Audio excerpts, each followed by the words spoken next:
तो बच्चों आज का हमारा टॉपिक है पोटेंशियल एनर्जी। लास्ट लेक्चर तक हमने क्या फिनिश कर दिया? Work energy theorem, constant force and variable force दोनों के लिए खत्म। सही बोल रहा हूँ? सही बोल रहा हूँ कि नहीं? कांस्टेंट और वेरिएबल दोनों के लिए खत्म हो गया। अब हम बात करने वाले हैं पोटेंशियल एनर्जी की। एक इम्पॉर्टेंट टॉपिक है क्योंकि चैप्टर का नाम क्या है? Work, energy and power. तो वर्क ने हमें सब कुछ सिखा दिया। अब हम लोग एनर्जी की बात करेंगे और उसके बाद पावर। अब एनर्जी में आप लोगों ने काइनेटिक एनर्जी के बारे में पहले ही जान लिया है क्योंकि काइनेटिक एनर्जी जरूरी थी वर्क एनर्जी थ्योरम में। अब हम बात करने वाले हैं बच्चों पोटेंशियल एनर्जी की, जो सबको पता है कि क्या होती है। एक एग्जाम्पल देते हैं, आपको समझ में आए उस तरह से आपको एग्जाम्पल दिया जाएगा। देखो बच्चों, पोटेंशियल एनर्जी कैसे आती है, क्यों आती है, पिक्चर में वो बात कर लेते हैं। सबसे पहले ये भाई एक बॉडी है, इसको हम यहां से छोड़ रहे हैं तो हमारे हाथ पे कुछ फोर्स महसूस होगा, कुछ वर्क होगा इसके द्वारा। और ज़्यादा ऊंचाई से छोड़ेंगे तो ज़्यादा वर्क होगा, कम ऊंचाई से छोड़ेंगे कम वर्क होगा।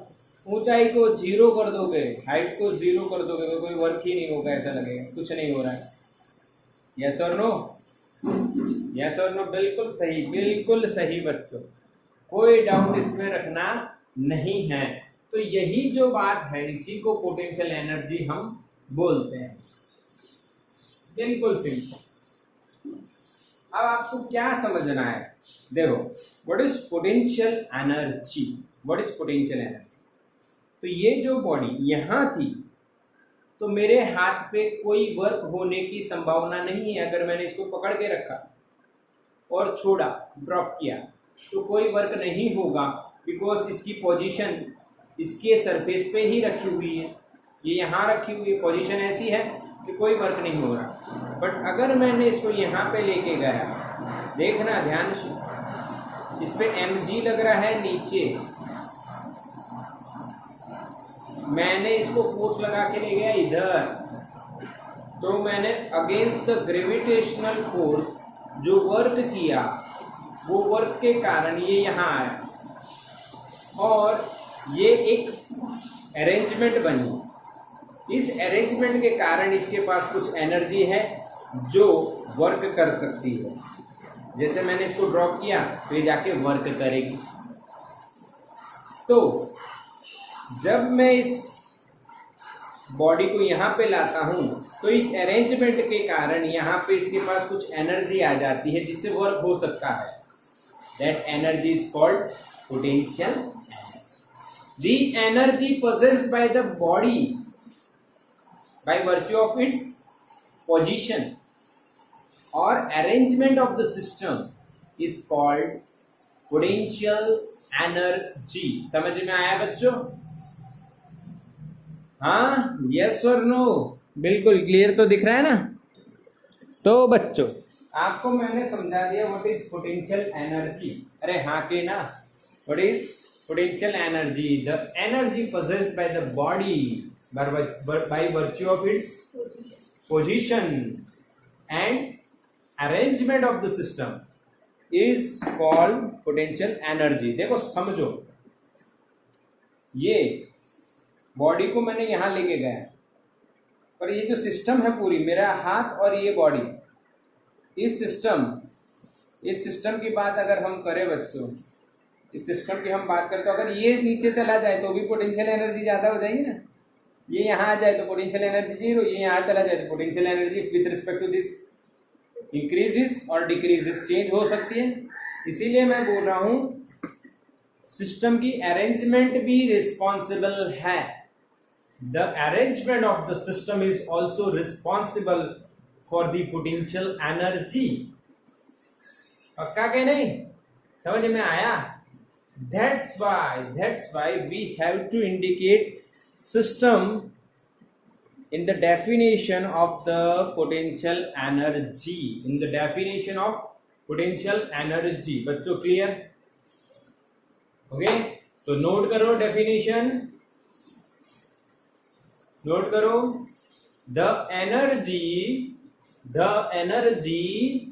possessed by a body,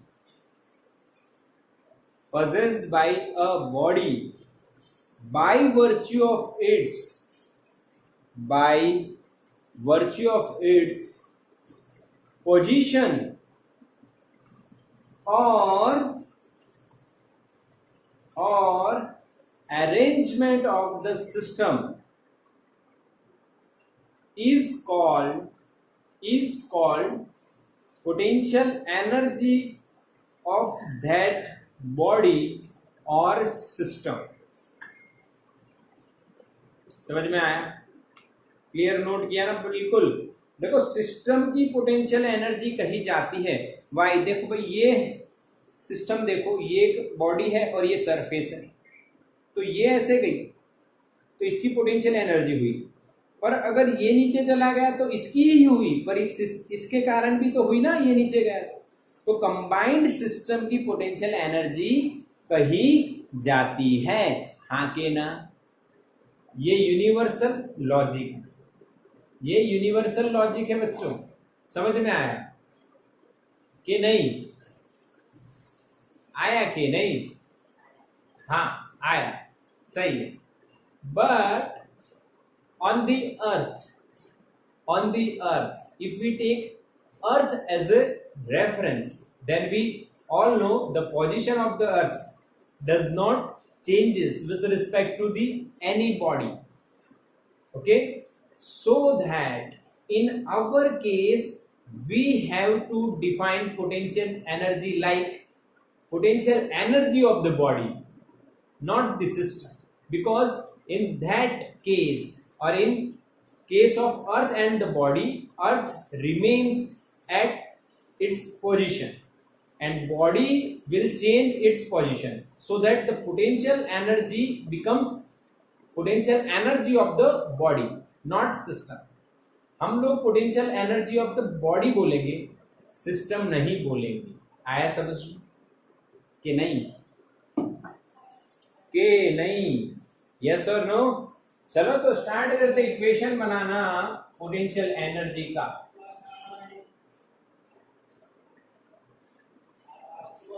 समझते हैं कैसे समझेंगे, इसका पाथ क्या रहेगा बच्चों? बहुत लंबा पाथ है, बहुत लंबा पाथ है बच्चों. स्टेप 1 में हम इसका इक्वेशन बनाएंगे. ये आपको पता है U बराबर mgh होता है, U बराबर mgh होता है, U बराबर mgh होता है. स्टेप 2 में हम लोग रिलेशन बिटवीन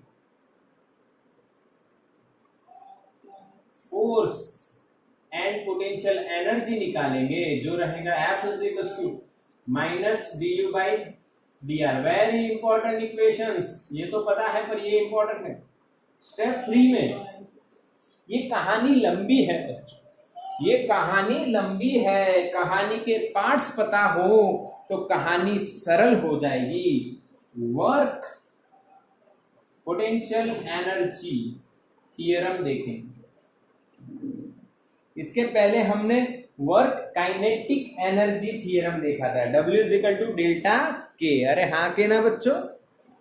अब हम देखेंगे वर्क पोटेंशियल एनर्जी केस में. स्टेप 4, यहाँ पे रुको, यहाँ पे मैं आपको एक जेई नीट का कंसेप्ट बताऊंगा. बढ़िया, ये पूरा जेई नीट है पर यहाँ पे एक एक्स्ट्रा कंसेप्ट मैं आपको दूंगा जिसको आप बोलोगे ग्रेडियंट. क्या बोलोगे? ग्रेडियंट. यहाँ okay, work potential energy theorem आप पढ़ लोगे. उसके बाद हम लोग देखेंगे curve of potential energy and हम लोग बात करेंगे इक्विलिब्रियम की. किसकी बात करेंगे? इक्विलिब्रियम। इक्विलिब्रियम में दो बातें करने वाले हैं, स्टेबल है या अनस्टेबल है, और तीसरी भी कर लेंगे, न्यूट्रल है। ये तीन तरह के स्टेबल, अनस्टेबल और न्यूट्रल इक्विलिब्रियम देखेंगे स्टेप 5 में बच्चों। स्टेप 5 में बच्चों आपको मैं बताऊंगा conservative force, conservative and non conservative दोनों बताऊंगा। Conservative and non conservative force में आपको दोनों बताऊंगा। हम लोग मॉड्यूल फॉलो करेंगे। तो ये हमारा सिर्फ पोटेंशियल एनर्जी के बारे में इतनी बातें हमें पता होनी चाहिए। बोलो हाँ के ना बच्चों? आधी आज खत्म हो जाएंगी और आधी कल देखेंगे। यहां तक हो जाए तो भी कोई दिक्कत नहीं है। तो let's start the first step, equation of potential energy.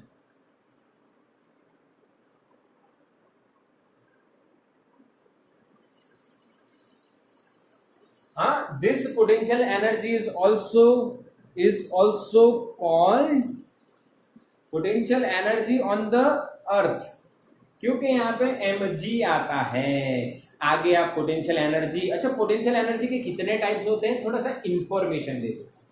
Potential energy के टाइप्स होते हैं बच्चों जो स्प्रिंग के अंदर भी आती है। If you compress the spring, आप एहसास करोगे क्या कि वहां पे कुछ पोटेंशियल एनर्जी, क्योंकि जैसे उसको छोड़ोगे वो आएगा। फिर आप बात करोगे potential energy of the system of charges. Electricity में दो चार्ज की पोटेंशियल एनर्जी। अभी 11th में 8th चैप्टर में आप दो मास की पोटेंशियल एनर्जी, ये सारी बातें हम करने वाले हैं। बट इस चैप्टर में हम लोग mgh सुना है ऐसा एडवर्टाइज? mgh सुना है? हाँ, ऐसी बात करने वाले हैं। तो बच्चों यहाँ पे हमारे पास एक सरफेस मान लीजिए, और यहाँ पे पड़ा है एक ऑब्जेक्ट जिसका मास है m। इसके ऊपर हम लगाएंगे एक्सटर्नल फोर्स, नीचे अर्थ लगाएगी mg। अर्थ का वेट किधर लगता है पता है आपको? अर्थ पे वेट फोर्स किधर लगता है पता है आपको? Towards the centre, towards the centre of the earth. चलो ठीक है, अब इसको हम h हाइट ले जाते हैं। कितनी हाइट ले जाते हैं बच्चों? h हाइट ले जाते हैं। तो ये h हाइट पे ले जाने के बाद उसमें कितनी पोटेंशियल एनर्जी आती है? कितनी पोटेंशियल एनर्जी आती है? बहुत बढ़िया, बहुत बढ़िया। समझ में आया बच्चों? नहीं आ गया सिंपल। अब मैं यहाँ पे लिख रहा हूं work done by gravitational force, work done by gravitational force Wg is equal to Fd cos theta. आगे ना बच्चों, ये कहा तीर थोड़ी मारा मैंने हवा में, ये बात है बच्चों पुरानी जो आज आपके सामने फिर से आई है। What is the work done by gravitational force? तो force into displacement into cos angle between them. Now what is the gravitational force? mg। What is the displacement? h is very small, very small नहीं पर very small. क्यों? Because 8th chapter में हम देखेंगे कि height पे जाते gravitational acceleration जो होता है वो चेंज होता है, जिससे वेट चेंज हो जाएगा, पर वो अभी नहीं पढ़ना है। mg कितने डिस्प्लेसमेंट करवाई? h। कॉस का एंगल कितना? 180। कैसे भाई? mg तो नीचे है, h ऊपर है, तो आंसर आपका क्या दिखेगा? Minus mg h। समझ में आया? यस और नो? यस और नो बच्चों? चलो बच्चों, क्या आपको समझ में आया कि नहीं? आया आया आया। डब्ल्यू जी बराबर माइनस एम जी कैसे आया? नाउ नाउ बच्चों, what is potential energy? Feel the potential energy. What is potential energy? Potential energy is equals to negative of work done by gravitational force. This is the another definition for potential energy on the earth or any planet. What is potential energy? It is the energy which is possessed by the body by virtue of its position. But if you want to change the position of this body, then we have to work against the gravitational force, okay, so that work done by us on the body by applying external force, that work stored as a potential energy in the body. Feel हुआ कि नहीं? मैंने बच्चों इसका mg किधर है? नीचे। इस बॉडी को मैंने पकड़ा और ऊपर लाने का मैंने ट्राई किया, कौन नहीं आने दे रहा है? Gravitational force. तो मैंने कहा मैं भी ले जाके ही बताऊंगा। मैंने लगाया फोर्स, मैंने लगाया फोर्स यहां तक एच आई तक। तो मैंने जो फोर्स लगाया उससे वर्क हुआ, वो वर्क इसमें स्टोर हो गया in the form of potential energy, in the form of potential energy. Yes और नो बच्चों? तो ये जो वर्क हुआ ये mg के वर्क से ऑपोजिट हुआ, यानी potential energy is equal to negative of the work done by the gravitational force, so that finally we can write u is equals to minus wg and u is equals to mgh. This is the equation of potential energy, or we can say gravitational potential energy. Gravitational potential energy.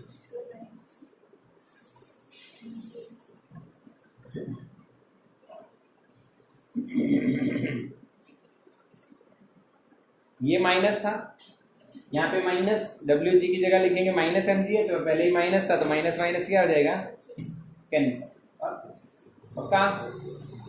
तो first step बिल्कुल clear? Yes और no बच्चों? बिल्कुल ना, साफ साफ, बढ़िया। Potential energy scalar quantity है, इसका यूनिट जूल है, ये मैं बताऊंगा नहीं, क्योंकि कोई भी एनर्जी होगी उसका यूनिट क्या होगा? जूल होगा, और वो हमेशा स्केलर होती है। और mLT12 - 2 m1L2T - 2 होगा। ये बातें हम नहीं करेंगे क्योंकि हमें पहले से ही पता है। अब हम स्टेप 2 की ओर बढ़ेंगे। स्टेप 2 क्या है बच्चों? रिलेशन बिटवीन, एक relation force and potential energy. ये रिलेशन कैसे आएगा?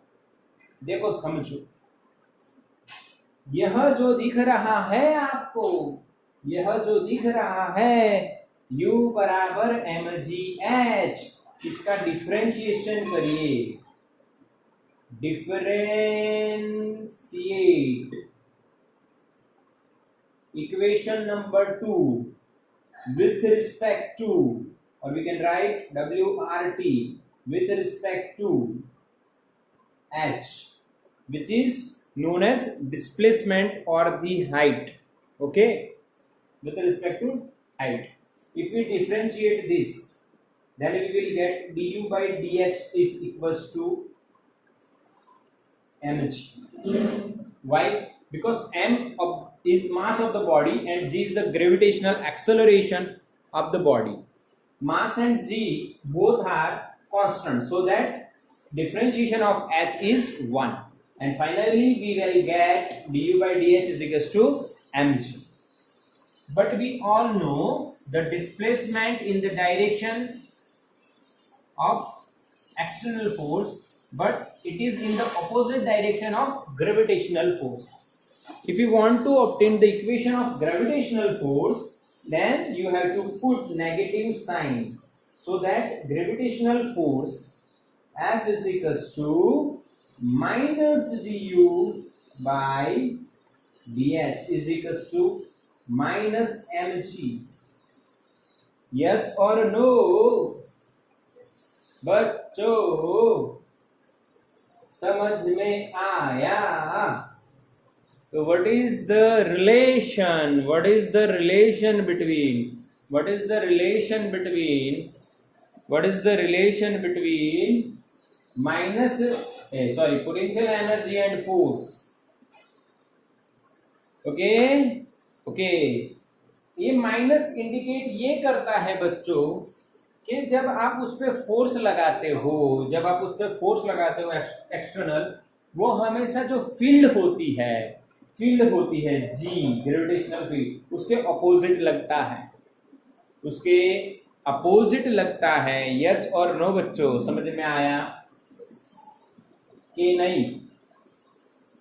एंड यहां पे एक और बात नोट करनी है, this u is the function of height. u is the function of height. जैसे हाइट बढ़ेगी या घटेगी वैसे पोटेंशियल एनर्जी चेंज होगी, तो यहाँ पे u is the function of height आप लिख सकते हो, कोई इसमें बुराई नहीं है। समझ में आ गई बात? पूरी या अधूरी? समझ में आया? इसका स्क्रीनशॉट लो बच्चों।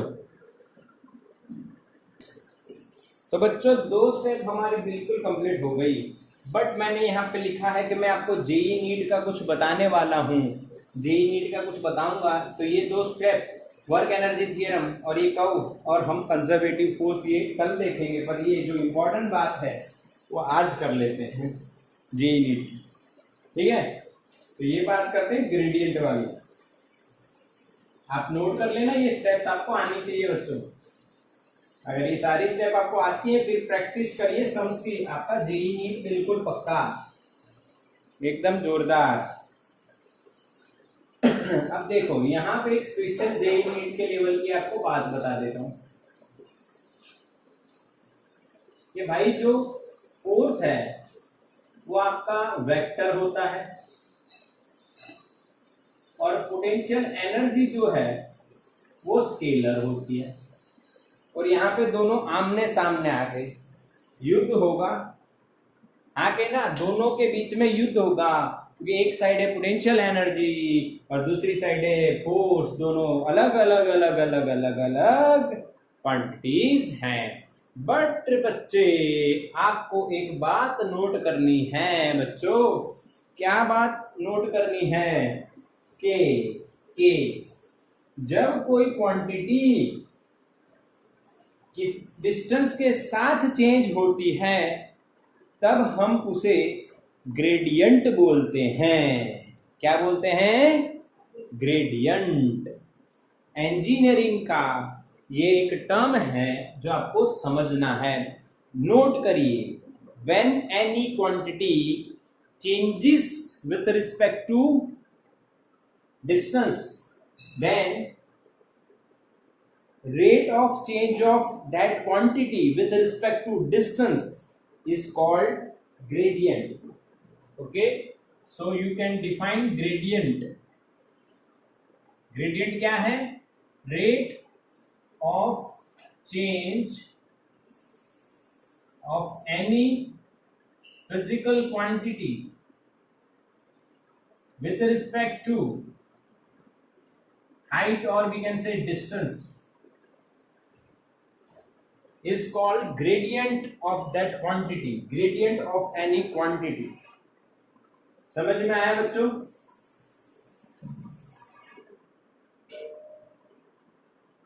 यस और नो? उसको डिनोट करोगे आप ग्रेड, और यहाँ पे मान लो क्वांटिटी है, और उसको आप उल्टा डेल्टा भी लिखोगे,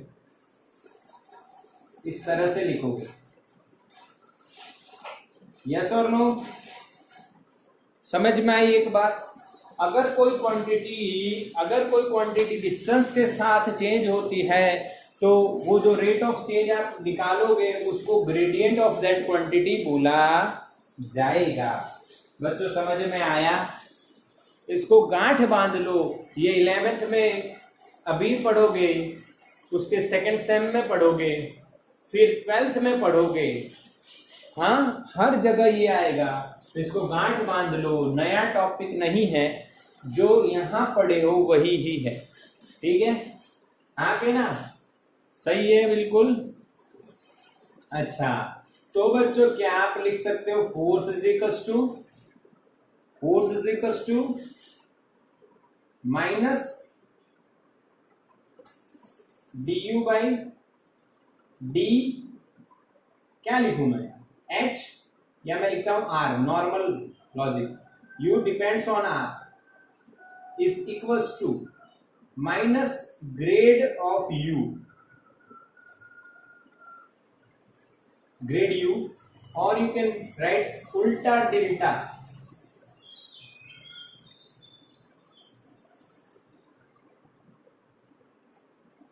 समझ में आया?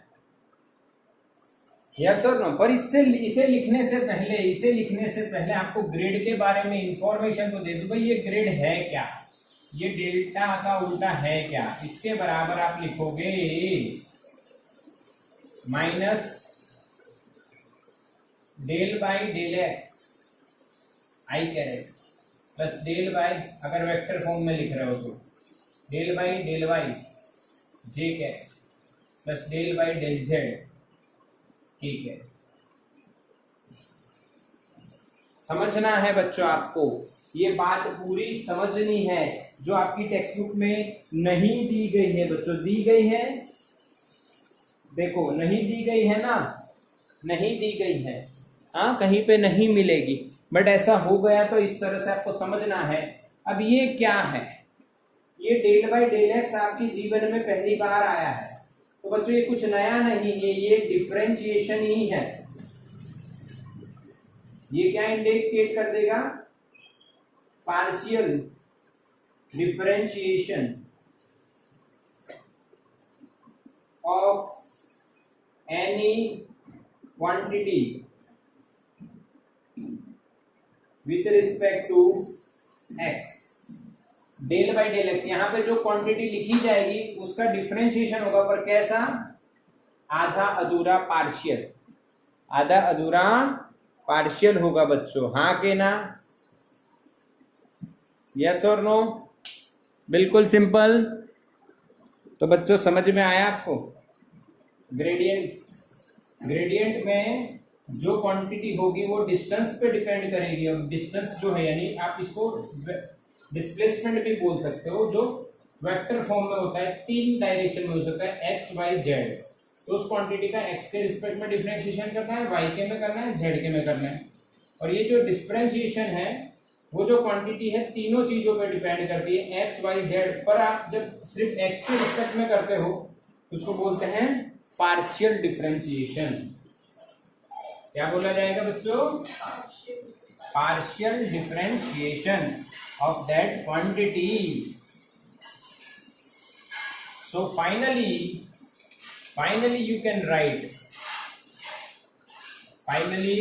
write f is equals to minus du by dx की जगह या dh की जगह आप क्या लिख सकते हो?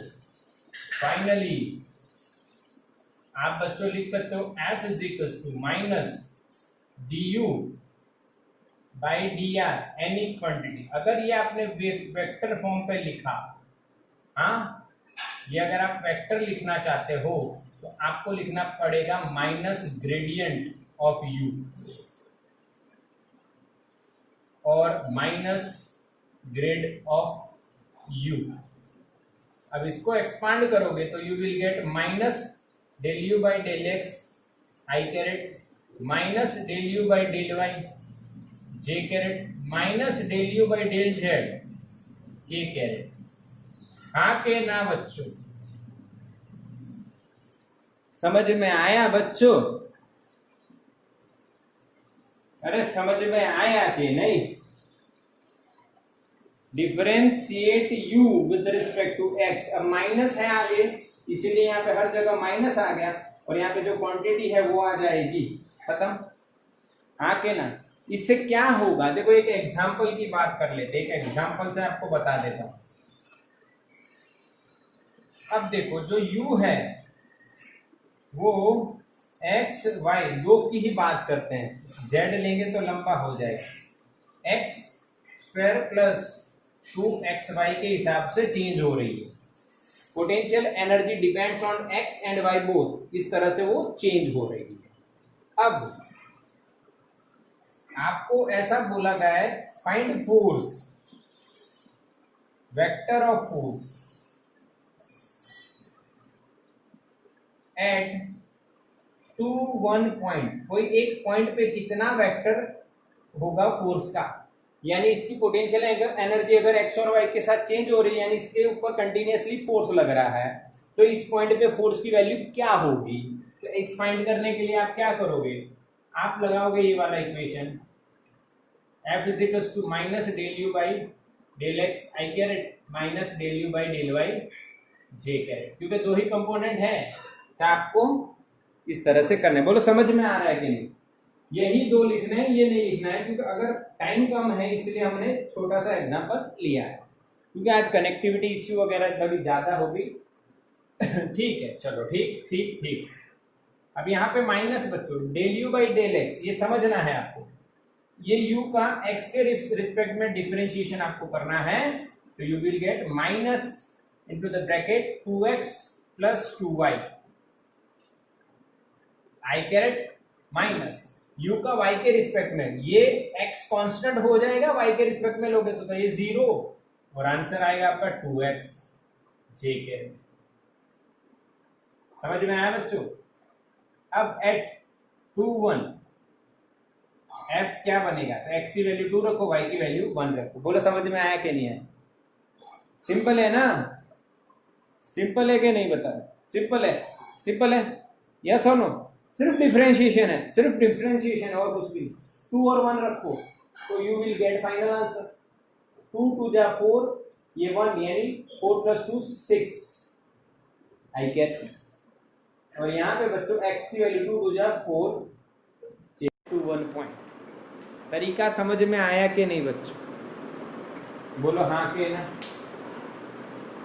तरीका समझ में आया, जेई नीट का कंसेप्ट समझ में आया, ग्रेडियंट समझ में आया। ग्रेडियंट वेक्टर है। अच्छा, ग्रेडियंट कैसी क्वांटिटी है? Vector quantity. कैसे पता चलता है? देखो, यानी ग्रेडियंट जो है हमने डिफाइन किया वो वेक्टर है आई जे, और यहाँ पे किस तरह से आप u पे से फोर्स निकालोगे वो बताया।